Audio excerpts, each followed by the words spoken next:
ಕೃಷ್ಣ ಅಂತ ನಾವು ದೇವರನ್ನು ಉಪಾಸನೆ ಮಾಡಬೇಕಂತ. ಕೃಷ್ಣ ಅಂದ್ರೆ ಏನು? ಜಗತ್ತಿಗೆ ಆನಂದ ಕೊಡ್ಲಿಕ್ಕೋಸ್ಕರ ಭೂಮಿಗೆ ಇಳಿದು ಬಂದವ. ಕೃಷಿ ಅಂದ್ರೆ ಭೂಮಿ, ನಾ ಅಂದ್ರೆ ಆನಂದ. ಕೃಷಿ ಈ ಭೂಮಿಗೆ ಆನಂದ ಕೊಡ್ಲಿಕ್ಕೋಸ್ಕರ ಬಂದ ಇಳಿದ ಆನಂದಮಯ ಮೂರ್ತಿ ಕೃಷ್ಣ. ಹೀಗೆ ನಾವು ಅನುಸಂಧಾನ ಮಾಡಿ ಜಪ ಮಾಡಬೇಕಂತೆ. ಶ್ರೀ ಕೃಷ್ಣಾಯ ನಮಃ ಅಂತ ಹೇಳುವಾಗ ಹೇಗೆ ಅನುಸಂಧಾನ ಮಾಡಬೇಕು? ಕೃಷಿ ಅಂದ್ರೆ ಈ ಭೂಮಿಗೆ ದೇವರು ಬರ್ತಾನೆ. ಯಾಕೆಂದ್ರೆ ನಾ ನಷ್ಟ ನಿರ್ವೃತಿ ವಾಚಕ. ನಾ ಅಂದ್ರೆ ಆನಂದ. ಆನಂದ ಕೊಡ್ಲಿಕ್ಕೋಸ್ಕರ ಇಳಿದು ಈ ಭೂಮಿಗೆ ಅಷ್ಟೇ ಅಲ್ಲ, ಈ ಭೂಮಿಗೂ ಇಳಿದು ಬರುವವ ನಮ್ಮ ದೇವರು ಕೃಷ್ಣ. ಅಲ್ಲಿ ಬೀಜ ಮಂತ್ರವನ್ನು ನಾವು ಹೇಳ್ತೇವೆ ಜಪ ಮಾಡುವಾಗ. ಕ್ಲೀಂ ಅಂತ ಬೀಜ ಮಂತ್ರ ಜಪ ಮಾಡಿ ಕೃಷ್ಣಾಯ ನಮಃ ಅಂತ ಹೇಳಿ. ಈಗೆಲ್ಲ ಹೇಗೆ ಹೇಳ್ತಾರೆ ಅಂತ ಅಂದ್ರೆ, ಅದು ಕ್ಲೀಮ್ ಅಂದ್ರೆ ಏನು ಅರ್ಥ ಇಲ್ಲ ಅದಕ್ಕೆ. ಅದು ಕ್ರೀಮ್, ಐಸ್ ಕ್ರೀಮ್ ಇರ್ತದೆ ಅಂದ್ಬಿಟ್ಟು ಹಾಗೇನೋ ಒಂದು ಇರ್ಬೇಕು ಅಂತ. ಇದು ಕ್ರೀಮ್ ಅಲ್ಲ, ಅದು ಕ್ರೀಮ್ ಇರ್ಬೋದು, ಆದ್ರೆ ಸಂಸ್ಕೃತದಲ್ಲಿ ಕ್ರೀಮ್ ಅಲ್ಲ, ಕ್ಲೀಮ್. ಅದಕ್ಕೆ ಅರ್ಥ ಇದೆ. ಏನು ಕ್ಲೀಮ್ ಅಂದ್ರೆ ಏನು? ಸುಖವನ್ನು ಕೊಡುವವ ಅಂತ ಅದಕ್ಕೆ ಅರ್ಥ. ಕ ಅಂದ್ರೆ ಸುಖ, ಲಾ ಅಂದ್ರೆ ಲಾತಿ, ಲಾವೋ ಅಂತ ಹೇಳ್ತೇವೆ ಹಿಂದಿಯಲ್ಲಿ. ಅದೇ ಲಾ. ಲಾ ಅಂದ್ರೆ ಲಾ ಆದಾನೆ ಕೊಡುವವ. ಖಂ ಸುಖಂ ಲಾತೀತಿ ಕ್ಲೀ ಅಂದ್ರೆ ಸುಖವನ್ನು ಕೊಡುವವ ಅಂತ ಅದಕ್ಕೆ ಅರ್ಥ ಇದೆ. ಅಂದ್ರೆ ಕೃಷ್ಣ ಮಂತ್ರದ ಬೀಜ ಮಂತ್ರ ಅದು ಆನಂದವನ್ನು ಕೊಡುವ ಎಂಬ ಅರ್ಥವನ್ನು ಅದು ತಿಳಿಸ್ತದೆ. ಹೀಗೆ ನಾವು ಅನುಸಂಧಾನ ಮಾಡಿದರೆ ಸುಖವನ್ನು ಕೊಡತಕ್ಕಂತಹ ಕೃಷ್ಣ ಭೂಮಿಗೆ ಯಾಕೆ ಬಂದ? ಕಷ್ಟ ಕೊಡ್ಲಿಕ್ಕೆ ಬಂದವ ಅಲ್ಲ, ಕಷ್ಟ ಪರಿಹಾರ ಮಾಡಿ ಇಷ್ಟ ಕೊಟ್ಟು ಸುಖವನ್ನು ಕೊಡ್ಲಿಕ್ಕೆ ಬಂದ ದೇವರು ಕೃಷ್ಣ. ಯಾರ ಹತ್ರ ಬೇಕಾದರೂ ಕೇಳಿ, ಕೃಷ್ಣ ಹೇಗೆ ಅಂತಂದ್ರೆ ಬಹುಜನರಿಗೆ ಆನಂದ, ಸಜ್ಜನರಿಗೆ ಆನಂದ ಕೊಡ್ಲಿಕ್ಕೆ ಬಂದ ದೇವರು ಕೃಷ್ಣ. ಯಾವಾಗಲೂ ಅಷ್ಟೇ. ಆನಂದ ಕೊಡುವವರು ಹೇಗಿರ್ತಾರೆ ಅಂದ್ರೆ ಒಂದೇ ಕಡೆ ಇರುವುದಿಲ್ಲ, ಒಂದು ಕಡೆಯಿಂದ ಹೋಗ್ತಾ ಇರ್ತಾರೆ. ನಮ್ಮ ದೇವರು ಒಂದು ಕಡೆ ನಿಂತ ದೇವರು ಅಲ್ವೇ ಅಲ್ಲ. ಕೃಷ್ಣ ಮಧುರೆಯಲ್ಲಿ ಅವತಾರ ಮಾಡಿದ, ಮಧುರೆಯಿಂದ ವೃಜಕ್ಕೆ ಹೋದ, ಗೋಕುಲಕ್ಕೆ ಹೋದ, ವೃಂದಾವನಕ್ಕೆ ಹೋದ್ರ. ನಾವು ವೃಂದಾವನಕ್ಕೆ ಹೋಗ್ಬೇಕು, ಮಧುರೆಗೆ ಹೋಗ್ಬೇಕು, ಆ ಭಕ್ತಿ ನೋಡಬೇಕು. ನಾಚಿಕೆ ಆಗುತ್ತೆ ನಮ್ಗೆ, ನಾವು ಎಂತ ಭಕ್ತರು. ಏನು ವೃಂದಾವನದಲ್ಲಿ ಮೊನ್ನೆ ಹೋಗಿದ್ದೆ ನಾನು, ಅಲ್ಲೊಂದು ಪ್ರದಕ್ಷಿಣೆ ಅಂತ, ಗೋವರ್ಧನ ಬೆಟ್ಟಕ್ಕೆ ಪ್ರದಕ್ಷಿಣೆ ಆಯ್ತಲ್ಲ, ಅದಲ್ಲ, ವೃಂದಾವನ ಪರಿಕ್ರಮ ಅಂತ. ಆ ವೃಂದಾವನ ಅಂದ್ರೆ ದೇವರು ನಲಿದಾಡಿದ ಜಾಗ, ಆ ಜಾಗಕ್ಕೇನೆ ಪ್ರದಕ್ಷಿಣೆ ಬರುವ ಜನ ನೋಡಿದ್ರೆ ಯಾವ ವೆಹಿಕಲ್ ಮುಂದೆ ಹೋಗ್ಲಿಕ್ಕೆ ಬಿಡೋದು. ಅವರ ಭಕ್ತಿ ನಾವು ನೋಡಿದ್ರೆ ನಮಗೆ ಕಡು ಬಿಸಿಲು ಆದ್ರೂ ಆ ಪ್ರದಕ್ಷಿಣೆ ನಮಸ್ಕಾರ. ಕೃಷ್ಣನ ಪ್ರಭಾವ ಅದೆಷ್ಟಿರ್ಬೇಕು. ಜನರಿಗೆ ಆನಂದ ಕೊಡುವ ದೇವರು ಅದು ಕೃಷ್ಣ. ಹಾಗೆ ಅನುಸಂಧಾನ ಅವತ್ತು ಮಾತ್ರ ಅಲ್ಲ, ಇವತ್ತೂ ಅಷ್ಟೇನೆ.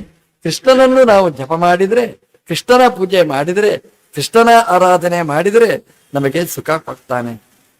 ಕೃಷ್ಣನ ಆರಾಧನೆ ಮಾಡುವ ರಾಯರನ್ನು ಪೂಜೆ ಮಾಡಿದ್ರೇನೆ ನಮಗಿಷ್ಟು ಆನಂದ ಬರ್ತದೆ ಅಂತಂದ್ರೆ, ಕೃಷ್ಣನ ಪೂಜೆ ಮಾಡಿದ್ರೆ ಅದೆಷ್ಟು ಬರಬೇಕು. ವೇಣುಗೋಪಾಲ ಅಂತ ಅಂತ ಅವರ ಕಾವ್ಯನಾಮನೇ ಆಗಿದೆ. ಕೃಷ್ಣ ಅಂತಂದ್ರೆ ಸುಖ ಕೊಡುವವ. ಅದು ಸುಖ ಕೊಡುವವ ಅಂತಂದ್ರೆ ಬರೀ ಶ್ರೀಮಂತರಿಗೆ ಮಾತ್ರ ಹಾಗಿಲ್ಲ, ಅದು ಯಾರು ಬೇಕಾದರೂ ದೇವರು ಸುಖವನ್ನು ಕೊಡುವ. ಶ್ರೀಮಂತರಿಂದ ಪ್ರಾರಂಭ ಮಾಡಿ ಅತ್ಯಂತ ಕಡು ಬಡವನಾದ ಕುಚೇಲನ ತನಕನೂ ದೇವರು ಆನಂದವನ್ನು ಕೊಟ್ಟವ. ಗೋವಲರಿಗೂ ಕೂಡ ಖುಷಿ ಕೊಟ್ಟ ದೇವರು. ಬರೀ ಗಂಡಸರಿಗೆ ಮಾತ್ರ ಅಲ್ಲ, ಹೆಣ್ಮಕ್ಕಳಿಗೂ ಆನಂದವನ್ನು ಕೊಟ್ಟವ, ಗೋವುಗಳಿಗೂ ಆನಂದವನ್ನು ಕೊಟ್ಟವ. ಚಿಕ್ಕ ಮಕ್ಕಳಿಗೂ ಕೃಷ್ಣ ಅಂದ್ರೆ ಅದೆಷ್ಟು ಇಷ್ಟ, ಅದೆಲ್ಲ ಮನಸ್ಸಲ್ಲಿಟ್ಟುಕೊಂಡು ಕೃಷ್ಣ ಅಂತಂದ್ರೆ ಆನಂದ ಪ್ರದನಾದವ. ಒಂದು ದಿನ ಕೃಷ್ಣನ ಕಣ್ಣಲ್ಲಿ ನೀರು ಬರಲಿಲ್ಲ ಅಂತ, ಅದಕ್ಕೆ ಆನಂದ. ದೇವರು ಭೂಮಿಗೆ ಯಾಕೆ ಬಂದದ್ದು ಅಂತಂದ್ರೆ ಒಂದು ಪ್ಯೂರ್ ಆನಂದ, ಪ್ಯೂರ್ ಬ್ಲಿಸ್, ಅದನ್ನು ಜಗತ್ತಿಗೆ ತೋರಿಸ್ಬೇಕು ಅಂತ ದೇವರು ಬಂದದ್ದು. ಎಲ್ಲಿಯಾದ್ರೂ ಒಂದು ದಿನ ಆದ್ರೂ ಕಣ್ಣೀರು ಹಾಕಿದ್ನ? ಕಣ್ಣೀರು ಹಾಕಲಿಲ್ಲ. ಎಲ್ಲಿದ್ದ, ಎಲ್ಲಿ ಕಣ್ಣೀರು ಅಲ್ಲಿ ದೇವರು ತಯಾರಾಗಿರ್ತಾನೆ ಅಂತ. ಯಾಕೆಂತಂದ್ರೆ ಕಣ್ಣೀರು ಖಾಲಿ ಮಾಡ್ಲಿಕ್ಕೋಸ್ಕರ ಬರುವ ದೇವರು ಆನಂದಮಯನಾದ ಕೃಷ್ಣ. ಕೃಷ್ಣ ಅಂತಂದ್ರೆ ದುಃಖ ಇಲ್ಲದೆ ಇದ್ದ ಆನಂದಮಯ 106 ವರ್ಷ ದೇವರು ಇದ್ದ ಭೂಮಿಯಲ್ಲಿ ಕಾಣಿಸುವ ಹಾಗೆ 106 ವರ್ಷ ದೇವರನ್ನು ನೋಡಿದವರು ಭಾಗವತ ಉಲ್ಲೇಖ ಮಾಡುತ್ತೆ. ಭಗವಂತ ಕಣ್ಣೀರನ್ನು ಪರಿಹಾರ ಮಾಡಿದ ದೇವರು ಕೃಷ್ಣ.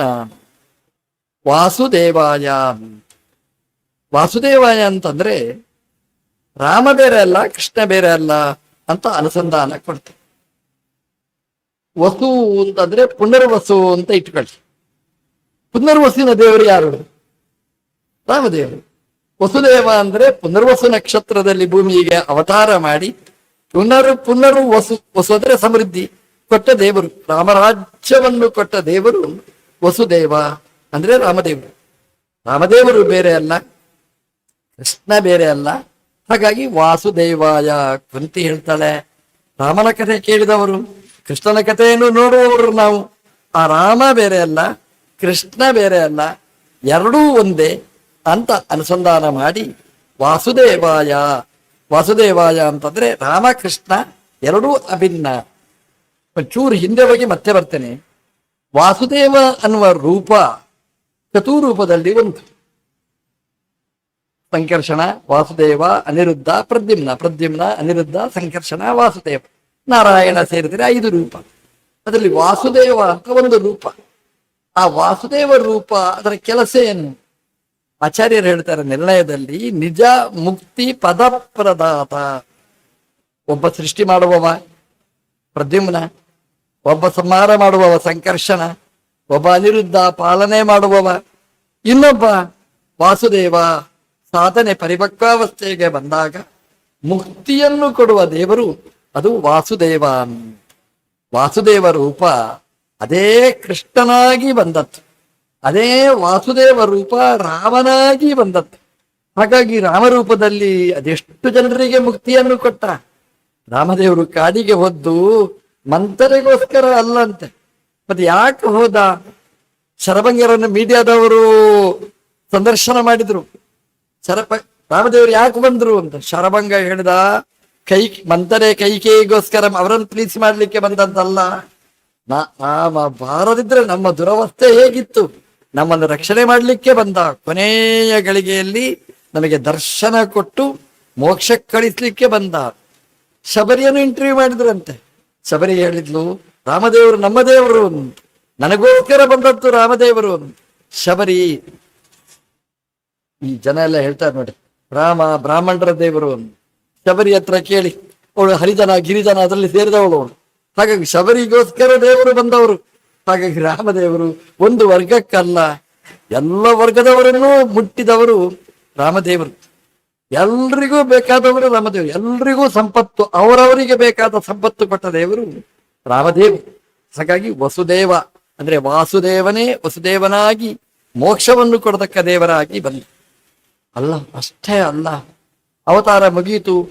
13,000 ವರ್ಷ ರಾಜ್ಯಭಾರ ಮಾಡಿ ರಾಮದೇವರು ಪರಂಧಾಮಕ್ಕೆ ಹೋಗ್ಬೇಕು.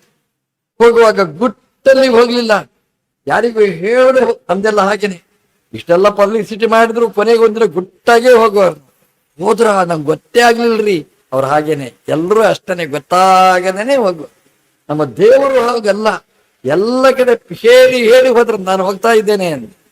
ಅಷ್ಟೇ ಅಲ್ಲ, 1+1 ಟಿಕೆಟ್ ನಿಮಗಿದೆ ಬನ್ನಿ ಅಂತ ಹೇಳಿದ ಅಂತೆ. ಎಷ್ಟು ಜನ ಬರ್ತೀರಿ ಅಷ್ಟು ಜನರನ್ನು ಕರ್ಕೊಂಡು ಹೋಗ್ತಾರೆ. ನಮ್ದೆಲ್ಲ ಗುಟ್ಟಲ್ಲೇ ಹೋಗಿ ಬರುದು. ತಿರುಪತಿಗೆ ಹೋಗ ನೀವು ಹೇಳ್ತೀರಾ ಯಾರತ್ತಾದ್ರೂ? ಹೇಳಿದ್ರೆ ನಾನು ಒಂದು ಬರ್ತೇನೆ ಅಂತ ಹೇಳ್ತಾರೆ. ಗುಟ್ಟಲ್ಲಿ ಹೋಗಿ ಬರ್ತೇವೆ, ಹೇಳಿ ಹೋಗುವುದಿಲ್ಲ. ತಿರುಪತಿಗೆ ಹೋಗುವಾಗಲೇ ನಾವು ಹೇಳಿ ಹೋಗುವುದಿಲ್ಲ. 3 ರೂಪಾಯಿಗೆ ಹೋಗುವಾಗ ಯಾರಾದ್ರೂ ಹೇಳ್ತಾರ? ರಾಮದೇವರು ಗುಟ್ಟಾಗಿ ಹೋಗ್ಲಿಲ್ಲ ಅಂತೆ.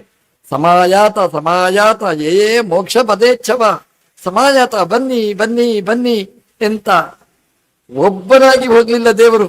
ಬರೋರನ್ನೆಲ್ಲ ಕರೆದು ಹೋದ ಅಂತ.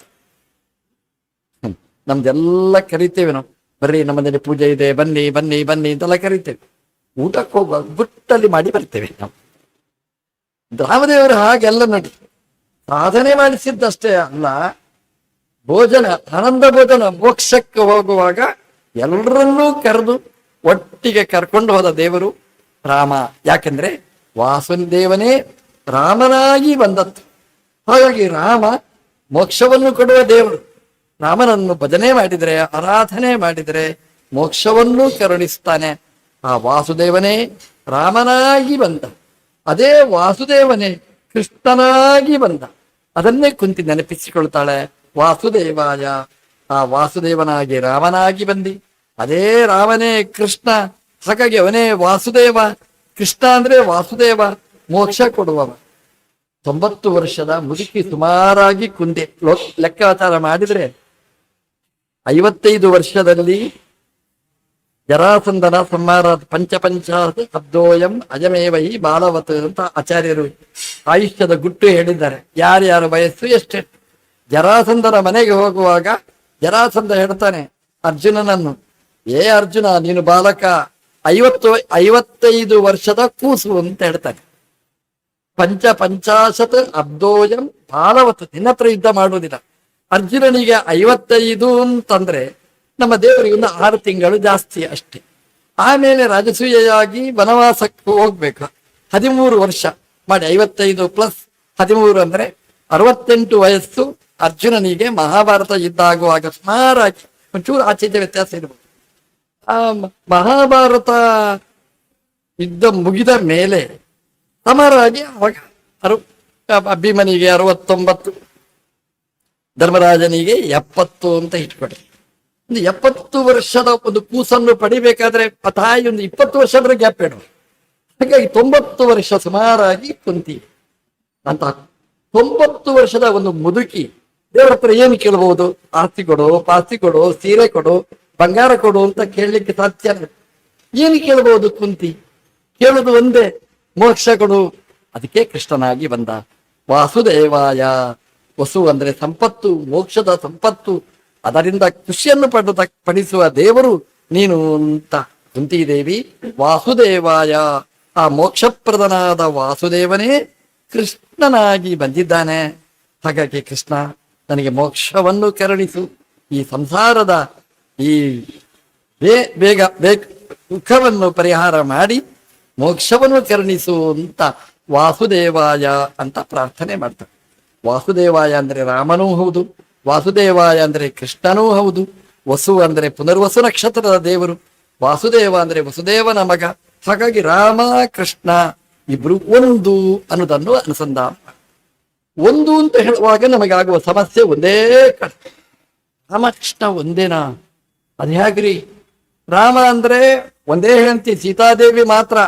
13,000 ವರ್ಷದಲ್ಲಿ ನೋ ಚೇಂಜ್. ಹಾಗಾಗಿ ಒಂದೇ ಹೆಂಡತಿಯ ಜೊತೆಗೆ ರಾಮದೇವರ ರಾಜ್ಯಭಾರ ನಡೆದದ್ದು. ಕೃಷ್ಣನ ಹೆಂಡತಿಯ ಹೆಸರು ಹೇಳಿ ಎಷ್ಟು ಲೆಕ್ಕ ಮಾಡಿ, ಬೆರಳು ಸಾಕಾಗುದು. ನಮ್ಮ ನಿಮ್ಮ ಎಲ್ಲರ ಬೆರಳು ಸೇರಿಸಿದ್ರು ಲೆಕ್ಕ ಮಾಡಲಿಕ್ಕೆ ಸಾಧ್ಯ ಇಲ್ಲದದ್ದಷ್ಟು ಹೆಣ್ಮಕ್ಕಳ ಜೊತೆಗೆ ಆನಂದವನ್ನು ಕೊಟ್ಟ ದೇವರು ಕೃಷ್ಣ. ಮತ್ತೆ ರಾಮಕೃಷ್ಣ ಒಂದಾಗುದು ಹೇಗೆ? ಕುಂತಿ ಹೇಳ್ತಾಳೆ, ವಾಸುದೇವಾಯ, ಅದೇ ರಾಮ, ಅದೇ ಕೃಷ್ಣ.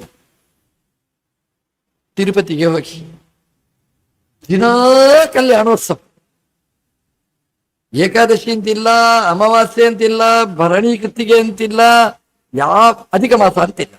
ಯಾವಾಗ ನೋಡಿದ್ರು ಮದುವೆ ಮದುವೆ ಮದುವೆ. ಬೈತೀರ ಶ್ರೀನಿವಾಸನಿಗೆ ಎಷ್ಟು ಮದುವೆ ಅಂತ? ಯಾಕೆ ಅಂತಂದ್ರೆ ಶ್ರೀನಿವಾಸನಿಗೆ ಮದುವೆ ಅಂದ್ರೆ ವರನೂ ಅವನೇ, ವಧು ಅವಳೆ, ಮದುವೆ ಮಾತ್ರ ತುಂಬಾ. ಅದೇ ಹುಡುಗಿ, ಅದು ಹುಡುಗನ ಜೊತೆಗೆ ಮದುವೆ. ಈ ಅನುಸಂಧಾನ ನಾವು ಮಾಡ್ಬೇಕಂತ. ಶ್ರೀನಿವಾಸನ ಕಲ್ಯಾಣ ಅಂದ್ರೆ ಶ್ರೀನಿವಾಸ ಅದೇ ವರ, ಅದೇ ವಧು. ನಮ್ಮ ಮನೆಯಲ್ಲಿ ನಿತ್ಯ ಕಲ್ಯಾಣ ನಡೀಬೇಕು. ಶ್ರೀನಿವಾಸನ ಕಲ್ಯಾಣ ಹೇಗೆ ನಡೆಯಿತೋ ನಮ್ಮ ಮನೆಯಲ್ಲಿ ಮನೆ ಅಂದ್ರೆ ಹೇಗಿರ್ಬೇಕು ಅಂದ್ರೆ ಕಲ್ಯಾಣಮಯ ಆಗಿರ್ಬೇಕು. ಅದೇ ಗಂಡ, ಅದೇ ಹೆಂಡತಿ. ಆದ್ರೆ ಮದುವೆ ಮಾತ್ರ ಫ್ರೆಶ್ ಆಗಿ ದಿನ ಬೆಳಗಿಂದ ರಾತ್ರಿ ತನಕ ಶ್ರೀನಿವಾಸನ ಹಾಗೆ ಮದುವೆ. ಮದುವೆ ಅಂದ್ರೆ ಇನ್ನೊಂದು ಹುಡುಗಿಯನ್ನು ಹುಡುಕೊಂಡು ಬಂದು ಮದುವೆ ಅಲ್ಲ, ಅದೇ ಹುಡುಗಿಯ ಜೊತೆಗೆ ಅದೇ ಹುಡುಗನಿಗೆ ಆಗುವ ಕಲ್ಯಾಣೋತ್ಸವ. ಇದು ಶ್ರೀನಿವಾಸ ಕಲ್ಯಾಣ. ನಮ್ಮ ಕೃಷ್ಣನ ಕಲ್ಯಾಣನು ಹಾಗೇನೆ. ಕಲ್ಯಾಣ 16,108 ಜನ ಹೆಣ್ಮಕ್ಕಳ ಜೊತೆಗೆ ಮದುವೆ ಆಗಿರ್ಬಹುದು, ಆದ್ರೆ ಒಂದೇ ಕಲ್ಯಾಣ ಅದು ಶ್ರೀನಿವಾಸ ಕಲ್ಯಾಣದ ಹಾಗೇನೆ. ಅದು ಹೇಗೆ ಅಂದ್ರೆ ದೇವರು ರುಕ್ಮಿಣಿಯ ಜೊತೆಗೆ ಪಾಣಿಗ್ರಹಣ ಮಾಡಿಕೊಂಡ. ಯಾರು ಹುಡುಗಿ? ಲಕ್ಷ್ಮೀದೇವಿಯೇ. ಸತ್ಯವಾಣೆಯ ಜೊತೆಗೆ ಮದುವೆ ಆಯಿತು, ಭೂಮಿದೇವಿಯ ರೂಪ ಎರಡು ಅತ್ತೆ ಲಕ್ಷ್ಮೀದೇವಿ. ಜಾಂಬವತಿಯ ಜೊತೆಗೆ ಮದುವೆ ಆಯಿತು. ಯಾವಾಗ ದೇವರು ಜಾಂಬವತಿಯ ಕೈ ಹಿಡಿಬೇಕು, ಅಮ್ಮನವರು ಬಂದ್ರು, ಪದ್ಮಾವತಿ ಒಳಗೆ ನಿಂತರು, ಕೈಯೊಳಗೆ ಸೇರಿದ್ರು. ಕೈ ಹಿಡಿದದ್ದು ಯಾರ್ದು? ಜಾಂಬವತಿದ್ದಲ್ಲ. ಜಾಂಬವತಿಯ ಒಳಗೆ ಲಕ್ಷ್ಮೀದೇವಿಯರು ಕೂತು 16,108 ಕಲ್ಯಾಣನೂ ನಡೆದದ್ದು ಹೇಗೆ ಅಂತಂದ್ರೆ ಲಕ್ಷ್ಮೀದೇವಿಯ ಜೊತೆಗೆ. ಯಾಕೆಂದ್ರೆ ಭಗವಂತನದ್ದೂ ನಿಯಮ ಇದೆ, ನಮ್ದೇನು ನಿಯಮ? ಒಂದು ಮದುವೆ ಆಗ್ಬೇಕು ಅನ್ನುವ ನಿಯಮ, ಭಗವಂತನದ್ದು ಆ ನಿಯಮ ಬಿಡ್ಲಿಲ್ಲ ಅಂತ ಶಾಸ್ತ್ರ ಹೇಳುತ್ತೆ. ಲಕ್ಷ್ಮೀದೇವಿಯನ್ನು ಬಿಟ್ಟು ಯಾರ ಅಂಗವನ್ನು ಮುಟ್ಟುವುದಿಲ್ಲ, ಇದು ನಮ್ಮ ದೇವರದ್ದು ಪ್ರತಿಜ್ಞೆ. ಹಾಗಾಗಿ ಅಷ್ಟು ಕಲ್ಯಾಣ ನಡೆದಾಗಲು ಲಕ್ಷ್ಮೀದೇವಿಯೇ ಕೈ ಮುಟ್ಟಿದ್ದು.